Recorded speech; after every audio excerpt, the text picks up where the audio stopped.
패션 디자이너들이 만들어낸 짧은 스카트는 큰 문제를 일으키고 있습니다. 더구나 유행의 변화가 무릎 위까지 올라오도록 이렇게 격심하게 달라지는 것은 부정거리가 아닐 수 없습니다. 아슬아슬한 미니의 출연을 의뢰하는 시각도 아량 것 없이 미니는 폭발적인 인기를 끌었습니다. 미니에이는 만보의 물결, 활발해진 국제교류의 결과입니다. 섬유 산업의 호황으로 여성들의 의상은 더욱 다양해집니다. 미디와 맥시가 거리를 누빕니다. 판타롱도 눈길을 끕니다.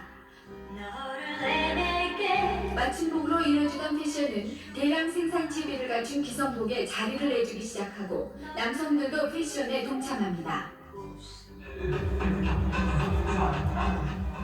여성들의 사회 진출로 여성스러움을 감춘 씩씩한 의상이 선보이기도 합니다.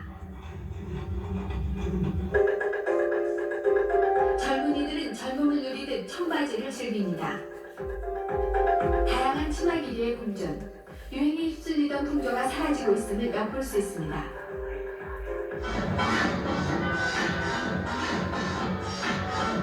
우리 디자이너들의 국제 진출로 한국 패션의 우수성을 인정받게 됩니다. 배꼽을 드러낸 여성들, 남녀를 가리지 않는 멋내기가 어색하지 않습니다. 자신에게 어울리는 옷이 유행이라는 의식, 그야말로 개성시대입니다. 국제화된 일반 국민의 패션 감각은 이제 우리가 세계 패션을 이끌어갈 날이 멀지 않았음을 예고합니다. KBS 뉴스 권혁주입니다. 보릿고개 시절 우리네 밥상의 단골이었던 누룽지가 희귀한 상품으로 바뀌어 백화점을 찾은 주부 고객들의 발길을 모으고 있습니다. 저희 학교 다닐 때 이제 어렸을 때 많이 먹었죠. 그리고 조금씩 늘어놓고 막 서로 먹으려고 우리 어렸을 때는 엄마들이 이제 늘여놓으면 뭐 식구들이 많아가지고 서로 이제 그거 먹으려고 먹거든요. 일본 제국주의가 36년간의 통치를 끝내고 물러간 한반도에는 극심한 가난만 남았습니다.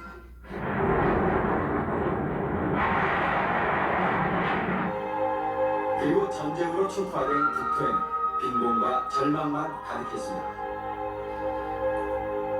발붙이고 넘는 낯선 땅, 피난길에서 먹을 것을 찾아 추위 속을 헤매고 미군들이 건네주는 캐러멜은 커다란 위안이었습니다. 제일 우리한테 이제 요긴하게 먹었는 것이 뭐냐 했던 수, 그 대신에 이제 이 나무 손껍질 이거를 갖다가 우리가 이제 먹는 거야. 먹고 배고픔과 끼니 걱정은 미국의 임야농산물이 들어오면서 한시름 덜긴 했지만 허기를 채우기에는 여전히 부족했습니다. 빵이나 국수가 쌀을 대신한 주식으로 등장하기 시작했고 대대적인 분식 장려운동이 펼쳐진 것도 이때부터입니다. 사파lum이라고 해서 원조 물자가 들어가는 그 밀가루 음식을 많이 먹어서 일주일 중에 수요일 날은 분식의 날이라고 해서 아주 그냥 분식만. 빈곤과 침체에서 벗어나기 위해 모두들 허리띠를 졸라매야 했습니다. 시원한 냉차는 무더운 여름철 유일한 음료수였습니다. 그리고 한 줌의 번데기, 친구들과 몰려한 꽃기는 60, 70년대 어린 시절을 보낸 이들의 가장 큰 즐거움이었습니다.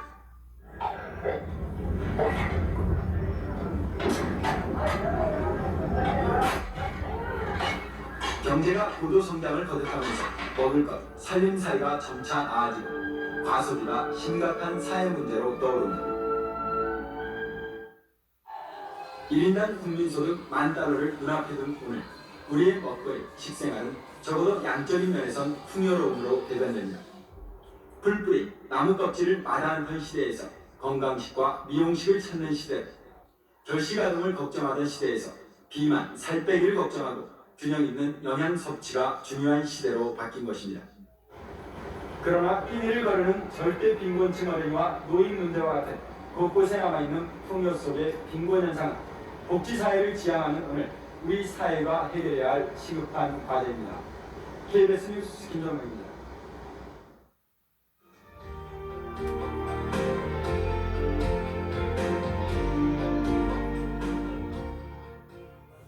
광복. 모든 것이 다 그랬지만 주택사정 역시 보잘것이 없었습니다. 주택보급률 50% 미만. 그나마 일제가 남기고 간 혁산가옥과 수십 년 동안 그냥 그렇게 납작 엎드린 초가집들이 전부였습니다. 하지만 60년대 경제개발과 더불어 우리 거주 환경은 급변하게 됩니다. 새마을 사업으로 농촌길이 넓어지고 초가지붕이 슬레이트 지붕으로 바뀌면서 박꽃핀 시골의 한가로운 모습은 추억 속의 고향으로 남게 됐습니다. 62년 서울에서 서양식 공동주택이 최초로 등장했습니다. 주택공사가 마포 아파트 630가구를 분양한 것입니다. 흙과 멀어지는 이제 그런 문제 때문에 인기가 없었습니다.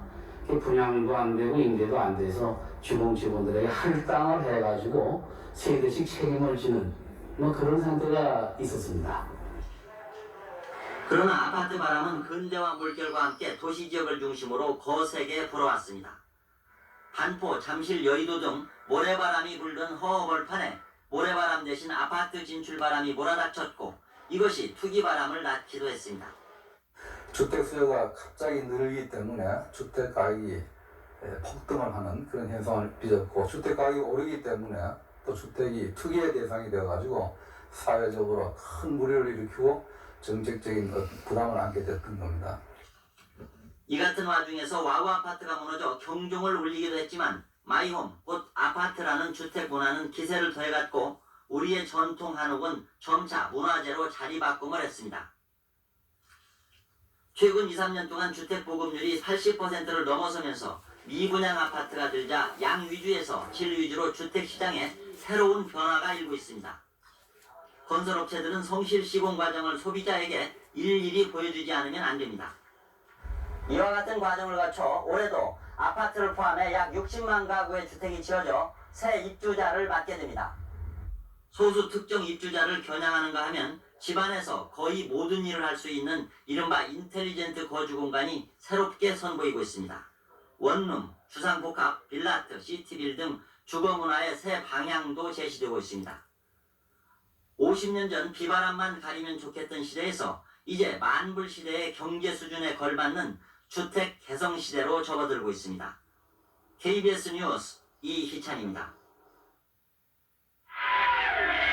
50년 전 광복의 거리, 이 당시 전국 통틀어 트럭과 버스는 고작해야 7,000여 대. 그나마 대부분이 고물덩어리였습니다. 서울에서만 운행되던 전차가 대중교통수단이었지만 항상 풍랑을 시로였습니다. 무마차를 이용하기도 했던 서민들은 을에 몇십 리쯤은 다리통을 팔거나 바쁠 때는 인력거를 부리는 게 전부였습니다. 이런 교통 암흑기는 50년대 들어서 양상이 달라집니다. 손수 만들었다고는 하지만 엔진에 철판을 덮은 것에 불과한 시발 택시가 선보이며 거리를 드문드문 누볐습니다. 경제개발의 깃발이 올려진 60년대 본격 시동이 걸린 자동차 산업은 다른 산업에도 적지 않은 영향을 미치며 경제발전에 톡톡한 몫을 담당해야 됩니다. 중화공 적금 육성책을 발표했었죠. 거기에 따라서 자동차 공업을 육성해야 되겠다 해서 62년 처음으로 세나다 자동차 공장을 세웠어요. 최초의 국산 고유 모델인 포니의 탄생과 함께 70년대 우리 교통산업은 더욱 가속화됩니다. 마이카 시대가 열리면서 차량이 17만 대로 크게 늘어났습니다. 이와 함께 육상교통에 원활한 흐름이 막혔고 지하철 시대가 막을 올립니다. 수용차 자꾸 늘어나고 근데 도로는 그 한계된 도로 내에서 지상에 움직였던 전차 이 전차들이 이 자동차 운송에 지장을 가진 겁니다. 74년 8월 15일 날 그때 약 82km 가지고 80년대 들어 자동차 보유 대수는 마침내 100만 대를 돌파하게 됩니다. 순우리 승용차가 한꺼번에 16만 대씩이나 미국 땅에 상륙해 다량 수출의 길에 들어선 것도 이때입니다. 반세기의 짧은 역사를 거치는 동안 이제 우리의 자동차 산업은 세계 7위의 수출 왕국으로 당당히 부상했습니다. 7,000대로 초라하게 시작했던 것이 50년 만에 800만 대로 1000배 이상 늘었고 2년 뒤면 전 가구가 자동차를 소유하는 시대가 예고되어 있습니다. 지난해 매출액만 자그마치 정부 예산 47조의 40%와 맞먹을 만큼 자동차 산업은 다른 산업을 제치고 선두 자리를 굳혔습니다. 해방 당시까지만 해도 썰렁하던 이곳 거리는 이제 보시는 것처럼 언제나 차량들이 홍수를 이루고 있습니다. 그만큼 우리 교통산업이 성장을 거듭한 셈입니다. 그러나 50년이 지난 지금 우리는 전혀 새로운 문제에 직면하고 있습니다. 세계 제1의 교통사고율, 골목길마다 주차는, 그리고 상습적인 교통정체 등이 바로 그것입니다. 지금까지 경제발전을 견인해온 우리 교통산업의 미래는 이런 문제를 얼마나 슬기롭게 헤쳐나갔느냐에 달려있습니다. 그동안 이룩한 양적인 성장 못지않게 질적인 운전문화와 질서의식이 뒷받침될 때 우리의 교통산업은 곱게 뻗은 길을 계속 달릴 수 있을 것입니다. KBS 뉴스 이창용입니다. 해방 후 50년, 우리 사회 전반에 엄청난 변화만큼이나 교육도 큰 변화를 거쳐왔습니다. 45년 당시 전문학교 이상의 고등교육기관은 모두 19개에 불과했습니다. 그러나 지금은 475개로 늘었습니다.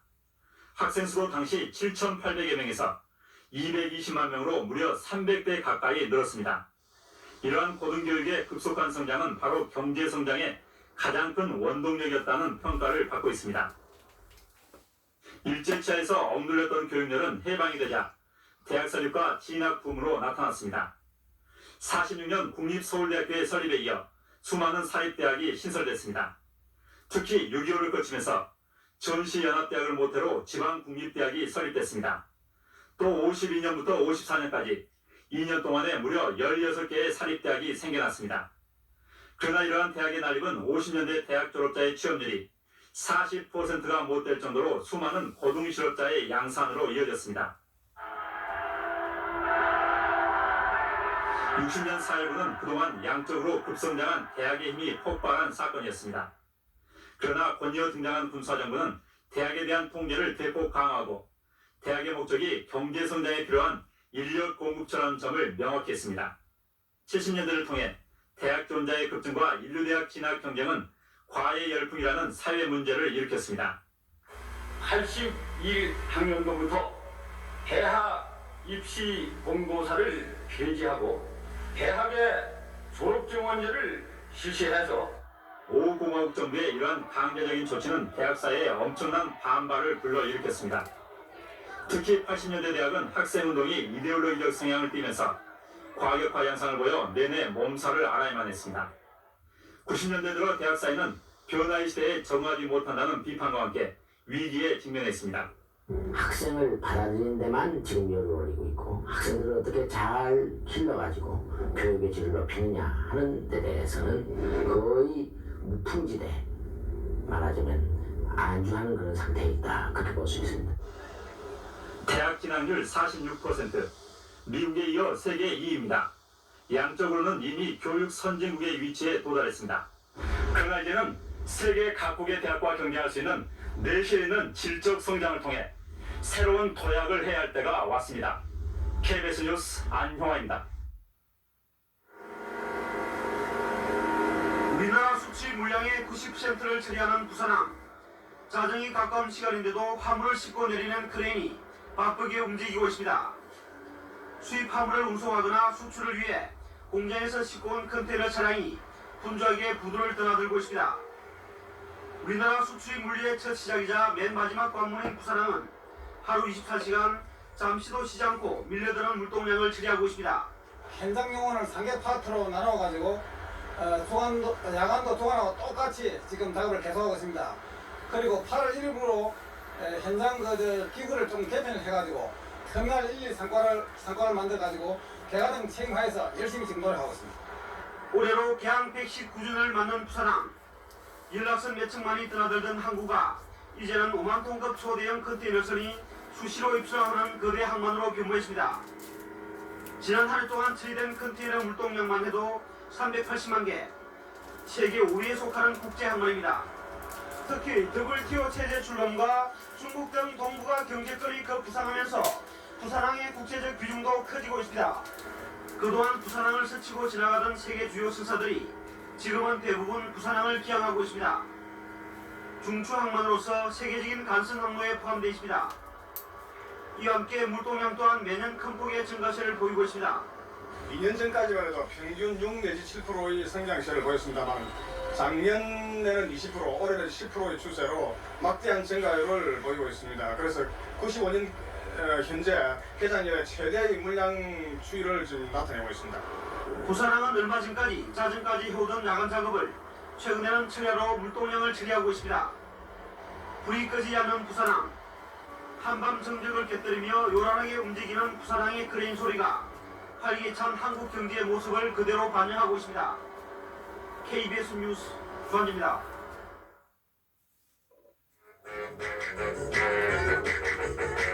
도라주 기법이 유화물감을 대신했듯이 텔레비전 브라운관이 캔버스를 대신할 것이라 공언했던 행남균 씨. 그가 전자예술의 미켈란젤로, 비디오 예술의 조지 워싱턴으로 불려진 것은 63년 독일의 한 화랑에서 13대의 중고 텔레비전 수상기로 최초의 비디오 전시회를 열리면서부터입니다.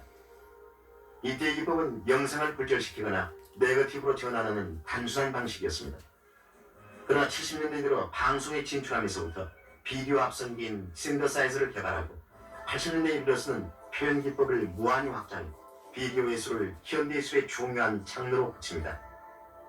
특히 지난 93년 베니스 비엔날레에서 그가 비록 독일관의 대표로 나서기는 했으나 대상을 받아 비디오 예술의 창시자로서 금세기 최고의 실험작가 반열에 올라 있습니다. 우리가 직업적인 노름그런으로서 대중에게 어떻게 하면 없는 욕망을 내 맹기라 드느냐 말이야. 그런 소위 소프트웨어 디벨로퍼로서의 역할이 커진다고 봐요.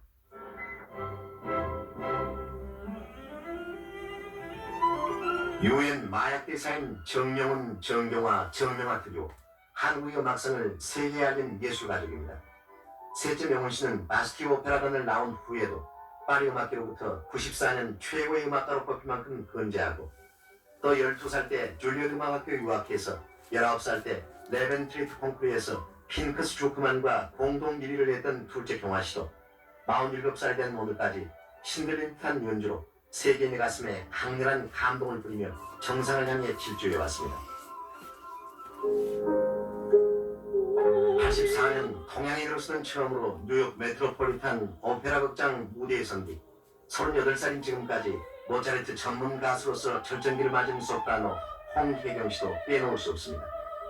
91년과 92년 모차르트 200주기 추모 오페라 5편 가운데 4편의 주역을 맡았고 지난해에는 3작품에 출연해 명성을 확고히 다지고 있습니다. 카라얀으로부터 세계의 목소리라는 격찬을 받았던 조수미 씨도 한국 열풍을 몰아왔던 31살의 차세대 주역입니다. 서울대 성악과에 재학 중 이탈리아에 유학하고 93년 미국에서 그래미상을 받은 이후 라스칼라와 코벤트 가든 등 세계 5대 오페라 극장을 차례로 정복해오고 우리 가곡의 세계화에도 주력하고 있습니다. 제가 한국 사람이고 또 한국 노래를 부를 때, 한국 말로 노래 부를 때, 우리 말로 노래 부를 때 가장 가슴에 닿고 피부에 와닿는 것 같아요. 올해 100주년을 맞은 베니스 비엔날레에서 특별상을 받은 전수천 씨. 그는 세계 50개국 115명의 작가와 배우로 한국 미술의 저액을 알린 미술가입니다. 전시의 수상작 방황하는 혹성 속의 토우, 그 한국인의 정신은 수백 개의 토우가 서 있는 유리마루 밑에서 뒹구는 자전거 바퀴며 찌그러진 냉장고 등의 폐기물을 통해 현대 산업 사회를 비판하고 그 뒤안을 토우와 네온빛이 상징하는 신라의 정신과 자연과의 합일에서 찾고 있는 작품입니다. 한국관이 처음으로 나와가지고 제가 수상을 했습니다만 좀 자부심도 가졌고 기쁘기도 했고 그랬습니다. 이 밖에도 세계를 빛낸 우리의 자랑스러운 예술인들은 손꼽을 수 없을 만큼 많습니다. 뿐만 아니라 지난 반세기 동안 우리의 국악이 카네기 홀등에서 공연되고 사물놀이가 재즈와 결합해 세계인의 주목을 받을 만큼 우리 문화예술의 위상이 높아졌습니다. 오는 세기는 문화전쟁의 시대요. 우리의 세계화는 무엇보다도 문화예술의 세계성을 확보하는 데서부터 시작해야 한다는 점이죠. 우리의 문화, 우리의 예술인들에게 보다 아낌없는 갈채와 애정을 쏟아야 할 시점입니다. KBS 뉴스 김청원입니다.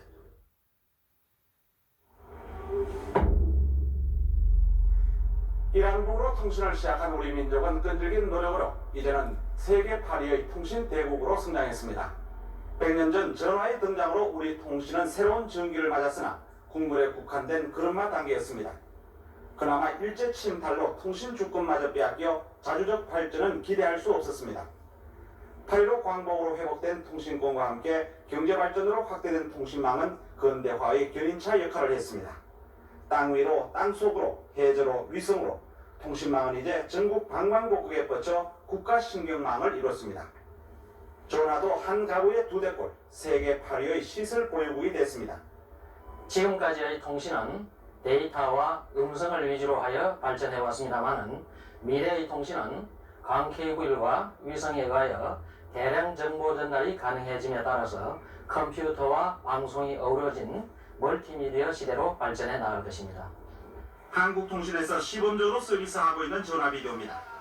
전화선을 이용한 멀티미디어 서비스입니다. 그냥 보는 것이 아니라 보고 싶은 프로그램을 선택해 볼 수 있는 쌍방향 주문형 비디오입니다. 목록에서 영화 아파치를 골랐습니다. 부족한 학과목도 공부할 수 있습니다. 교육난에서 어린이 영어 프로그램을 선택합니다. 전화선이어서 화질이 선명하지 못하지만 우리는 이미 새로운 통신시대에 진입했습니다. 우리나라도 2015년까지 광케이블로 연결되는 초속 정보통신망이 전국에 구축되면 집안에서 모든 일을 처리할 수 있는 꿈의 통신망 시대를 맞게 됩니다. 미국에서 시범적으로 제공되고 있는 미래의 홈쇼핑입니다. 모델이 입은 옷 가운데 원하는 옷을 고르기만 하면 집까지 배달됩니다. 교육 분야에서 통신의 역할은 더욱 큽니다. 전국의 유명한 연구소 등의 광 케이블을 연결해 가정이나 사무실에서 미 항공우주국의 우주개발 현황 등을 한눈에 알아볼 수 있습니다. 광 케이블을 이용한 첨단 통신 기술은 생활정보와 의료 등에까지 확산돼 다양하게 활용되고 있습니다. 이같이 선진 외국에서는 이미 통신과 방송, 컴퓨터가 융합된 멀티미디어 통신으로 미래에 도전하고 있습니다. 광복 50년 이후 새로운 반세기는 초고속 정보통신망으로 대표되는 첨단 통신으로 모두가 함께 잘 사는 복지국가 건설이 앞당겨질 것입니다. KBS 뉴스 김충환입니다. 1936년 일제의 탄압이 강도를 더해가고 있을 때 손기정은 베를린 올림픽 마라톤에서 우승을 차지하며 민족의 자부심을 일깨웠으나 손기정의 가슴에 달린 일장기는 우승의 기쁨만큼이나 아픔일 수밖에 없었습니다. 해방 2년 뒤인 1947년 보스턴 마라톤에서 서윤복이 세계 정상에 서고 곧이어 1950년에 보스턴 마라톤에서 함기용, 송기린, 최윤실이 나란히 1, 2, 3위에 올라 광복의 기쁨 속에 우리 결의에 큰 기쁨을 안겨줬습니다.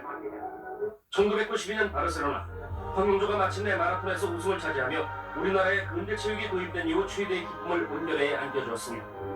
광복 전부터 오늘에 이르기까지 마라톤은 우리 결의에 단순한 운동 경기가 아닌 광복 50년을 추각해 표현하는 의미 있고 무게 있는 상징적인 스포츠로 자리매김을 하고 있습니다.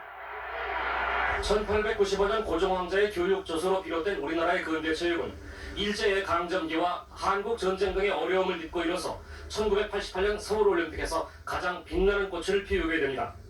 1948년 스위스 동계올림픽 참가로 시작된 우리나라의 올림픽 참가는 한국전쟁 중에도 올림픽에 참가하는 등 국제체육계의 참가자로서 꾸준한 발전을 지속해왔습니다. 이러한 올림픽 출전에서 우리나라는 1976년 몬트리올 올림픽 레슬링에서 양정모가 광복 후 첫 올림픽 금메달을 따내며 세계 체육계의 주역으로 발돋움을 시작했고 이후 올림픽에서 우리는 메달을 따내며 체육 강국으로 떠오르기 시작합니다. 1981년 서울올림픽이 유치되고 마침내 우리나라는 자국 개최의 서울올림픽에서 종합 4위에 오르는 비약적인 도약을 하며 세계 스포츠 강국으로의 위치에 오르게 됩니다. 한국은 서울올림픽을 계기로 세계 무대 속에서도 강력한 국가, 선진국 진입을 눈앞에 둔 국가로 비약적인 성장을 하게 됩니다. 그러나 한편에서는 70년대 이후 강화된 체육 정책으로 우리나라는 스포츠 스타들이 속출하며 국민들을 스포츠 열기로 빠져들게 합니다. 이러는 가운데 80년대 들어 정치권은 어두운 정치의 그늘에서의 국민 불만과 실험을 스포츠로 돌리기 위해 프로스포츠를 출범시켜 본격적인 스포츠 전성기로 들어서게 됩니다. 광복 이후 우리 민족에게 준 가장 큰 상처, 남북 분단으로 남북의 스포츠는 국제대회에서 만나 경기를 벌여왔습니다. 대결의 양상으로만 치닫던 남북 간의 스포츠는 마침내 1991년 세계 탁구 선수권대회 단일팀 출전, 세계 청소년 축구대회 단일팀 출전을 실현해 여자 탁구가 세계 정상에서는 작은 풍의를 이루기도 했습니다.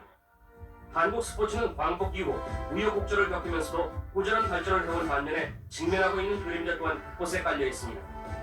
엘리트 스포츠 제일주의, 승리 제일주의에 우리 스포츠는 침식되고 있고 전인 교육을 위한 학교 체육마저도 방향을 제대로 잡지 못하고 있는 게 오늘의 우리 체육의 현실입니다. 발전되고 있는 사회 전반의 분위기 속에서 체육도 그 그림자를 지우는 노력을 할 때인 것입니다. 이러한 그림자 지우기가 성공적으로 진행될 때 한국 체육은 2002년 월드컵 유치 출전처럼 세계로 뻗어가는 한국의 가장 앞선 자리를 계속 알려나갈 수 있을 것입니다. KBS 뉴스 이경주입니다.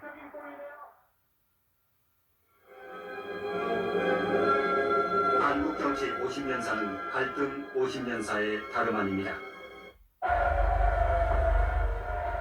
8.15 광복의 환희도 잠시 미 군정하의 좌우의 대립에서 빚어진 대구, 제주, 여순 사건의 시련은 컸습니다. 그 과정에서 여운형, 김구 등 좌파 내지 중도파는 암살되고 이승만의 단정 노선이 승리해서 50 총선을 통해 남한만의 단독 정부가 수립됩니다. 모든 정상이나 당파가 다 합동해서 한마음 한뜻으로 이승만 정부 아래서 의회제도와 함께 여야 양당제가 정착되지만 이승만 대통령은 한국전쟁 중의 8추의 개헌과 4.4.5.2 개헌으로 3선을 거쳐 4선에 도전합니다. 4월 26일 이승만 대통령이 스스로 물러나 그의 12년 장기 집권이 막을 내렸습니다. 4.19 혁명으로 내각제의 민주당 정부가 출범하지만 1년도 채우지 못하고 5.16 군사 쿠데타에 정권을 내줍니다. 무혈혁명에 성공한 군사혁명위원회에서는 박정희 정부는 정산 수출 건설, 새마을운동 등을 통한 경제개발로 조국 근대화엔 성공합니다. 우리가 어떻게 하든지 남과 같이 잘 살아가야 되겠다. 그냥 이러한 여론입니다. 그러나 삼선개헌과 10월 유신으로 1인 독재체제로 치닫습니다. 야권의 민주화 투쟁을 긴급조치 등으로 탄압하던 유신체제는 7.16 사태로 박정희 대통령이 피살되면서 막을 내립니다. 서울의 봄은 덧없이 가고 12.12와 5.17 광주항쟁을 거쳐 신군부가 집권하면서 전두환 대통령의 강권 통치가 다시 계속됩니다. 양김씨 등 민주화 세력은 60항쟁으로 직선제 개헌을 쟁취하지만 내부 분열로 집권엔 또다시 실패합니다. 노태우 정부 초기 여소야대 정국이 형성되면서 전두환 전 대통령은 결국 백담사로 유배가는 정치적 파란을 겪습니다. 3당 통합으로 정권의 기반을 다지지만 지역 간의 갈등의 골은 더욱 깊어집니다. 오늘 우리는 그렇게도 애타게 바라던 문민 민주주의의 시대를 열기 위하여 이 자리에 모였습니다. 김영삼 정부의 개혁은 국민의 박수를 받았습니다. 우여곡절 끝에 지방자치제도가 전면 실시됐습니다.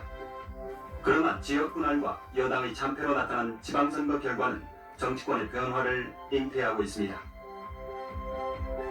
그 변화가 지역 간 계층 간 갈등, 권위주의적 정치문화, 청산과 계승의 문제를 극복하는 방향이 될 것인지는 아직 불투명합니다. 나아가 분단의 극복까지에는 훨씬 더 많은 과제들이 남아있음은 물론입니다. KBS 뉴스 김진석입니다. 북한의 역사는 김일성의 역사입니다. 해방 후 분단된 한반도의 반쪽을 지배해온 김일성은 사회주의 경제체제와 동원 방식 체제로 당과 국가를 건설하고 무력과 테러, 통일 전선 전술을 병행한 차기 방식의 통일국가 건설을 꿈꿔왔습니다. 그러나 북한의 정치 경제 체제는 국제적 고립화와 획일적인 사회체제, 권력 1인의 집중화, 부자 세습 등으로 구조적인 문제점들이 돌출되면서 경제적 파탄과 국제적 고립이라는 이중고에 시달리고 있습니다. 결국 북한의 문은 열릴 것이고 위기 탈출을 위한 몸부림이 현재 곳곳에서 나타나고 있습니다.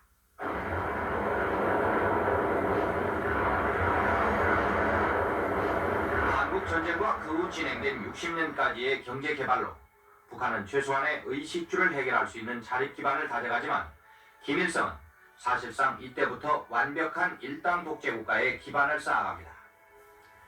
70년대 들면서 북한의 경제는 서서히 그 한계를 드러내고 부분적이지만 외세에 의존하지 않을 수 없는 상황에 도달합니다. 80년대 말 국제사회에서의 사회주의 붕괴는 북한에게도 최대의 시련으로 작용하면서 국제 고립의 해소와 경제난의 탈피를 시도하지 않을 수 없는 또 다른 고민으로 작용합니다. 91년 9월 북한의 UN 동시 가입은 이러한 북한의 변화를 국제사회에 알리는 일대 사건이었습니다. 지난해 7월 김일성의 사망으로 북한은 카리스마의 상실과 후계 체제의 문제점, 과도기 정책 부재라는 예기치 않은 어려움이 가중되면서 핵카드를 교묘히 이용해 미국과의 대화에 성공하고 일본과는 쌀을 빌미로 수교 협상에 발판을 마련합니다. 북한의 제한적 대외개방 정책은 대남 정책에서도 나타납니다. 91년 12월 나진 선봉지역을 자유무역지대로 설정한 북한은 해외 투자에 대한 법적 제도적 장치까지 정비하면서 남한 기업들의 유치에 열을 올리고 있습니다. 한국 기업이 분단 이후 처음으로 북한을 방문하고 자본주의의 상징인 미국의 코카콜라가 북한 상륙을 눈앞에 두고 있습니다. 이러한 변화는 결국 북한 체제의 내부의 변화, 즉 권력 구조의 변화도 초래할 수 있다고 생각합니다. 이 경우 남북 관계의 진전에 크게 기여할 수도 있을 것입니다. 북한의 변화는 곧 한반도의 변화를 의미합니다. 그리고 궁극적으로는 한반도의 평화적 통일에도 영향을 미칠 것으로 보입니다. 광복 50년 그리고 남북분단 50년이 되는 오늘 우리는 북한의 더 많은 변화를 기대해 봅니다. 통일로 향하는 영원의 상징 자유로에서 KBS 뉴스 이강균입니다.